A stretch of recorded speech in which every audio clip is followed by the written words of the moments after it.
Alright, I'm just going to kind of show off what I got going on. 1978 MGB. Most of it's stripped. I blasted the body parts, the deck lid, the doors, the boot, the bonnet, the wings, the doors. Unable to do that with the body, so it's been mechanically stripped, as you can see. I've got details to deal with up here. We're going to get most of that with wire wheel and clean up and get ready for epoxy. Now, there was some rot down here, and I cut this section of quarter panel off, and I find rot down here also. If you look, you can see where I sectioned in this piece along here and down. So that's all new, fresh. Don't mind the runs and the protection. That's just a paint that I'm putting on. I've got weld through primer down here and up here where it's going to get real hot. I'm not going to weld to this, I'm going to weld to this. But it'll get hot through here. There's weld through primer, and then I got other primer protectant in between. So whenever I put this panel on, see, we're protected. That panel, obviously that little patch panel I made up. This I made with minimal tools, brake, English wheel, my forming post, shrinker stretcher. That's all I needed for this part. I metal finished it out. I wound up raising a few ridges because I don't have all of the dies that I need for my English wheel. And all I've got is the smaller radius, so it can actually raise some. I metal finished it all out. This whole car is 22 gauge. My patches are 18. I've got room to lose a little material. It's not a big deal. Here on this edge, when I go and I trim all this to fit, this edge I'll roll over. I'll show you how and what I did. Let's go over to the other side real quick. This thing is really incredibly rust-free and ridiculously straight for what it is. There was an impact and it buggered up this quarter panel a little bit, but if you look down that line, I got a really nice clean line. The wheel arch, it was pushed in over 1/2 inch in 2 spots. I had to pull the wheel arch out. I made up a hook that hooked the inside of the inner outer wheelhouse, and so I could pull it without tearing it apart. There's some ripples and stuff through here, but the mud was like that thick. It was caved in and they just paved over it. So I got up into here, and you can see where I sectioned this rocker. It was bunged up a little bit up here, and I was able to straighten all that out reasonably. I was able to keep this, and I actually sectioned it from here down and around and made a new lip.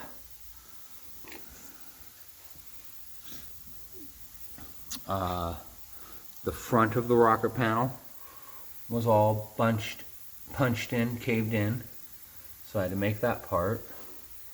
And I didn't actually uncover all this until I got into really stripping, and they did the screw and pull in a bunch of places here. So I just wound up replacing the panel. It was quicker and easier. This section is just like the other side. You can see right there that one little pucker and a couple of spots on the seam where I sectioned it across.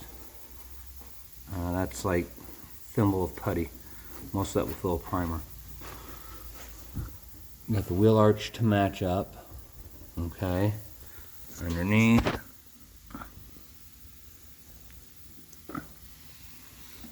And I came to this point where right here I had to roll that over. And I rolled that over on my forming post and was able to get that. I mean, it doesn't get much better than that.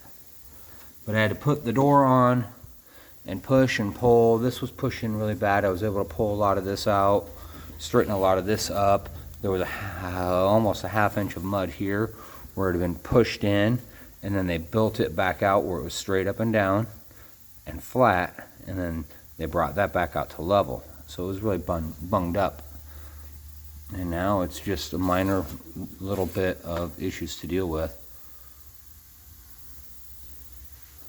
I don't know if you can see.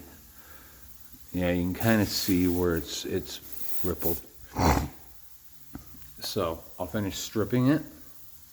As you can see, all these little areas, I'm going to strip it, and we're going to back tape it in the door jambs and leave the whole cockpit and trunk area and engine compartment area original paint. We're not gonna mess with any of this. We're just gonna clean up what we got.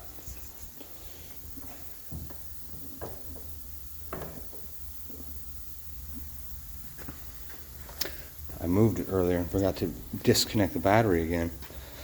So all this will stay just how it is. But this is 78 MGB. And where I'm at, I can show you some parts.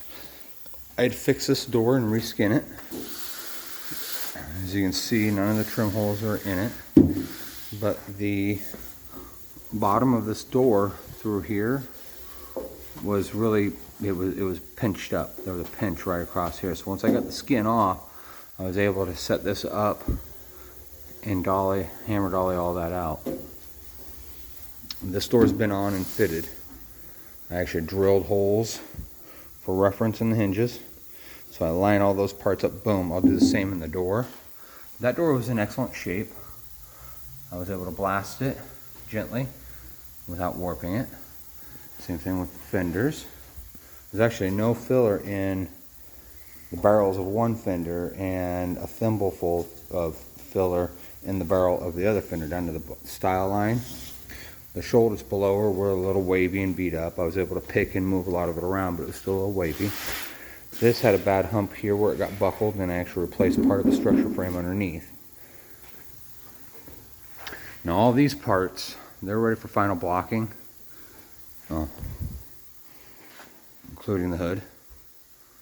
They're all ready for final blocking. I'm going to fit them.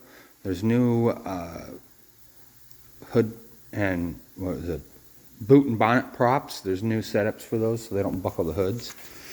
The boot and the bonnet, the deck lid and the hood, whatever you want to call it.